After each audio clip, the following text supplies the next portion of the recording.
சாய் பக்தர்களில் பலர் பணக்கஷ்டங்களுக்கு ஆளாகி கடன்பட்டு நிம்மதியிழந்து உறக்கமும் தொலைந்து தவிப்பதை பார்க்கிறோம்.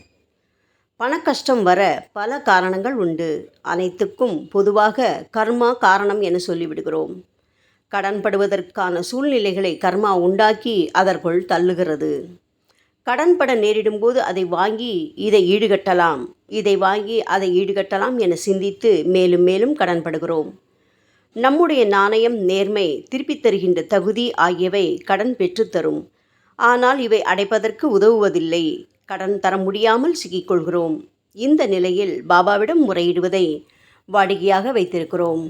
தொடர்ந்து சச்சரிதம் படிக்கிறோம், கோவில்களுக்கெல்லாம் போகிறோம், அன்னதானம் செய்கிறோம். எதை செய்தாலும் பிரச்சனை தீர்ந்தபாடு மட்டும் இல்லை என்கின்ற போது பாபா என்னை கைவிட்டு விட்டார் என கூறுகிறோம். பாபா கைவிடவில்லை, கர்மாவிடம் சிக்கிக்கொண்டு தவிக்கிறாய் என்பதே உண்மை. கர்ம வினையின் போக்கு உனக்கு எதிராக இருக்கும்போது உன்னால் எதுவும் செய்துவிட முடியாது. அப்போதைய கிரகங்களின் நிலைக்கு ஏற்பவே உனது புத்தியும் செயல்படும், அறிவு திறனும் செயல்படும். கிரகங்களால் அடைபட்ட எல்லா வழிகளும் சரியாகும் வரை பொறுமை காக்க வேண்டும். அழுது புலம்பினாலும் வேறு உபாயங்களை நாடினாலும் பயன் இருக்காது. அறிவை பயன்படுத்த நினைத்தால் அதுவும் எதிர்மறை விளைவுகளையே தரும். எனவே இதுபோன்ற சூழ்நிலைகளில் அமைதியாக இருந்து விடுவதுதான் நல்லது. கடன் பிரச்சனை தீர வேண்டும் என்றால் சில உபாயங்களை பின்பற்றத்தான் வேண்டும். கடன் பற்றியே நினைத்து கவலைப்பட்டால் கடனுக்கு முக்கியத்துவம் தந்து கடவுளை நாம் பின்னுக்கு தள்ளுகிறோம். இதனால் மனோதிடம் குறைந்து விடுகிறது. நம்பிக்கையின்மை என்ற நோய் வந்து பிடித்து கொள்கிறது. முதலில் கடன் பற்றிய எண்ணத்தை சிறிது நேரம் தள்ளி வைத்து விடுங்கள். பாபா இதை சரி செய்வார் என உறுதியாக நம்புங்கள். கடனை அடைப்பதற்கான மனோதிடம் உண்டாகும். வெள்ளக்கட்டியை கடித்து கொண்டிருக்கும் எறும்பை போல பாபாவை உறுதியாக பற்றி கொண்டு நின்றால் கடன் தொல்லை எப்படி வந்ததோ அப்படியே உன்னை விட்டு விலகும். அதற்கு முன்பாக கடனால் உனக்கு பாதிப்பு ஏற்படாது. கடன் கொடுத்தவர் நிற்க மாட்டார். மாறாக இன்னும் அவகாசம் பெறுவதற்கான பல சூழ்நிலைகளை பாபா உருவாக்குவார். மூச்சு திணறலோடு மருத்துவமனைக்கு போனால் ஆக்சிஜன் கொடுத்து சுவாசத்தை சீர்படுத்துவதைப் போல கடன் தொல்லையோடு நிற்கின்ற நிலையில் அவரை விடாது பிடித்து கொண்டால் மீளும் உபாயத்தை உடனடியாகவே பாபா அளிப்பார். இந்த நிலையில் எப்படியும் கடனை அடைத்து விடலாம் என்ற நம்பிக்கை உனக்கு வரும். இவர் கடனை திருப்பி தந்து விடுவார் என்ற நம்பிக்கை கொடுத்தவருக்கும் வரும். கடன் சுமையை தாங்க முடியாமல் போக முக்கிய காரணங்கள் சில இருக்கின்றன.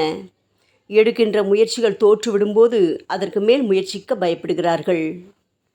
26/12/1911 கபர்தே மகன் பல்வந்திடம் பாபா கூறினார், மாலை வேளையில் ஏதும் விருந்தாளிகளை அனுமதிக்க வேண்டாம்.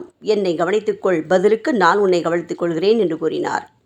இங்கே விருந்தாளிகள் என பாபா கூறியது மனதில் தோன்றும் பலவித சிந்தனைகளை, மாலை வேளையில் அதிகமான சிந்தனைகள் தோன்றி மனதை குழப்பும். இவற்றின் மீது கவனத்தை செலுத்தினால் பாபா மீது இருக்க வேண்டிய பக்தியும் நம்பிக்கையும் இருக்காது.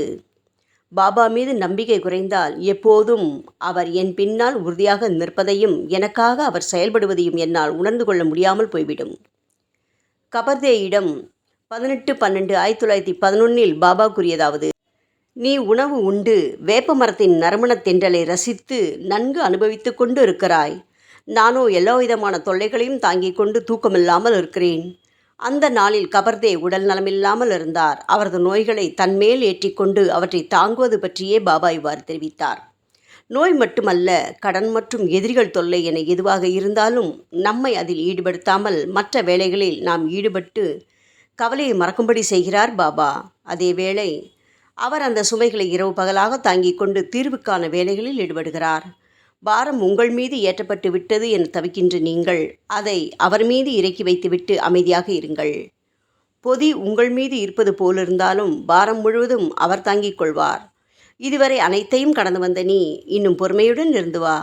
நம்பிக்கையை பாபா மீது திருப்பு. உறுதியாக இருப்பவர் பின்னால் பாபாவும் மாறாமல் உறுதியாக இருப்பார். அவரை நம்பினால் உன் பிரச்சனைகளும் தீர்ந்துவிடும். ஓம் சாய்ராம்.